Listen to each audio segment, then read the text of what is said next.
Hello guys! Welcome dito sa aking channel, Kapalaran 888 Libra.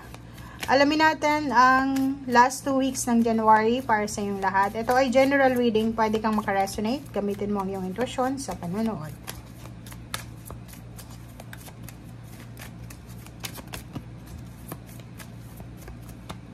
Okay, Libra. Okay. Libra, manifestation, new beginnings, shine from within, and music. Parang nakikita ko sir dito, combination siya ng earth signs, fire sign, and air sign na energy. Okay, so same din sa Aquarius, sinasabi ng baraser dito na maging honest tayo sa kung ano man ito, maging klaro tayo sa kung ano man ang manifestation na gusto nyong ma-manifest sa buhay nyo. Lahat ng gusto mong i-manifest, isulat mo daw sa papel. Lahat ng mga gusto mong mangyari sa buhay mo, isulat mo sa isang parang vision board. Okay? Kailangan mo daw ng strategy, ng direct na plano. Kailangan mo ng straightforward, long-term plans, hindi yung mas mabilisan or mas madalian. New beginning, sinasabi ng barahan na ang dami-dami mong bagong ideas, bagong plano sa buhay.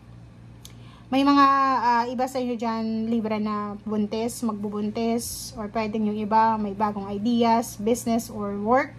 Kailangan mong proteksyonan kung ano man tong pagbabago na magsisimula sa'yo.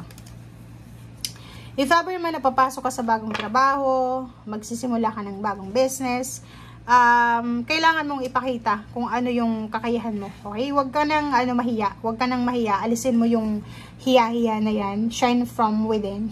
Okay? Ipakita mo is time for self-acceptance and i-reveal mo kung ano yung kaya mong i-reveal dito sa mundo. If kaya mo, why not na tinatago mo yan? Bakit mo tinatago? Bakit mo hindi pinapakita kung magaling ka? Sayang biyaya yan sa'yo ng Panginoon. Dapat i-showcase mo yan. Music, may iba sa inyo dyan na makaka-relate kayo sa isang musika habang nanonood kayo ng isang pelikula sa television. Pwedeng may background music o STR kung ano pa man. Pwedeng makarelate ka, maiyak ka, maging masaya ka o ano pa man. So yun ang nakikita natin.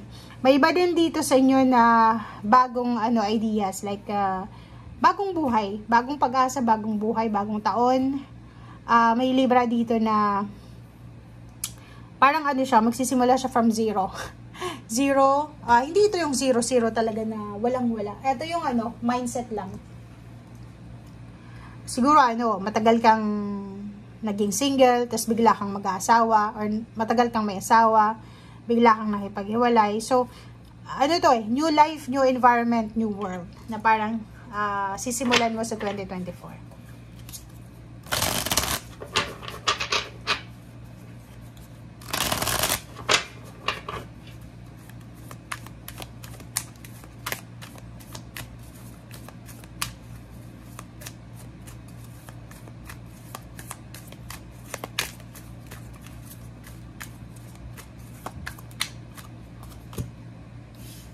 Justice, Eight of Water, Ace of Water, Ace of Air, Ten of Air, Ego.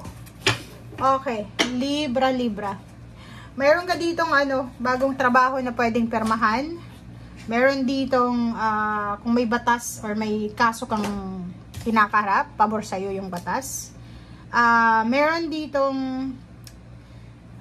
magsisimulang mag-explore, mag-adventure sa kanyang sarili, self-adventure ito. May magsisimulang mag-travel, hahanapin niyo yung sarili niya, hahanapin niyo yung soulmate niya, hahanapin niya kung saan siyang direksyon na babagay, hahanapin niya kung saan siya yayaman, hahanapin niyo yung tagumpay. Parang yun yung sinasabi ng Eight of Water, relocation, travel, movement, decision making. Okay? So, marami din ditong mga communication, chat, call, email, kwento na posibleng darating sa'yo. And maganda itong mga kwentong ito kasi posibleng ito na yung katapusan ng mga pain and heartaches mo. So, pwedeng may mga balita kang matatanggap galing sa mga taong kagalit mo or sa mga taong may atraso sa'yo. So, medyo makakaalis ka na sa grudges or sa resentment na binibit-bit mo everyday. Recovery of health, recovery of relationship, recovery ng work, recovery ng kung ano yung nawala sa'yo, pera, o ari-arian, or kano pa man. Kaso lang, mayroon tayo ditong imbalance. Masyado tayong nakafocus, masyado tayong dependent sa ating mga ilusyon. Itong ego na to is para siyang 5 of cups, guys. Or 7 of cups. Parang ganun. Na may mga choices sa buhay natin or sa paligid natin na hindi realistic. Parang damon siya. Masyadong, yung iba sa inyo is nakadepende sa ilusyon. Dependent kayo sa material na bagay. Or, ang focus nyo is material na bagay na may mga parte sa buhay mo like relationship, family, friends na medyo na papabayaan mo na. Okay.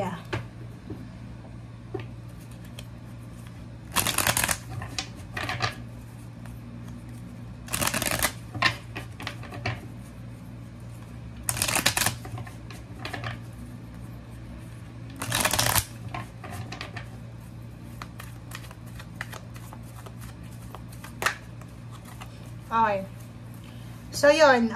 Nakikita ko sa'yo dito na may iba sa inyo na naghihintay ng pera, naghihintay ng promosyon, naghihintay ng salary increase. Pagod na sila sa paghihintay eh. Parang ang nakikita ko dito, may libra na. Ang hirap ng trabaho, delikado yung trabaho, overtime, weekends, holiday, nagtatrabaho siya. Pero, ang baba ng sweldo. Parang gano'n. So, sinasabi ng bra sa'yo dito na sobra kang impatient na eh. Parang gusto mo nang makaalis sa situation na kaya pala lumabas tong ego na to. Kaya pala lumabas yung sobrang dependent ka sa pera, sa material na bagay. Kasi matagal ka nang naghihirap sa pera. Parang trabaho ka lang ng trabaho tapos wala namang nakukuha. Wala namang naiipon. Or yung trabaho mo is sakit lang ng katawan ang naiipon mo. Meron ditong relationship na pwedeng magsimula. May mag-offer ng new relationship, new friendship, new connection. May kasal. Pero meron din dito na posibleng decision making yon. May mga aalis sa kanilang trabaho, long term na trabaho. Siguro matagal na sila. Mga 9 years na sila sa kanilang pinagtatrabahuan. Tapos wala namang improvement. Pwedeng yung iba ay magsimulang maghanap ng trabaho sa 2024 na February. O yung iba sa inyo dyan is aalis sa relationship na hindi na masaya. Itong judgment na to, tsaka 8 of water, resonated sa bawat isa eh. Kasi hindi na siya masaya sa lugar kung nasaan siya sa ngayon. So, may nag-o-offer sa kanya ng bagong opportunity sa ibang lugar. So, hahanapin niya kung saan siya masaya. Iiwanan niya yung mga bagay-bagay na pinagpaguran niya, 'di ba? So hindi siya manghihinayang sa mga efforts niya, sa energy na inexert na diyan kasi hindi na siya masaya eh. So hahanapin niya kung saan siya magiging masaya. Hahanapin niya kung sino yung magbibigay sa kanya ng saya. Hahanapin niya kung saan siya yayaman. Hahanapin niya kung saan magiging maganda ang takbo ng buhay niya. Okay? Thank you guys. Bye!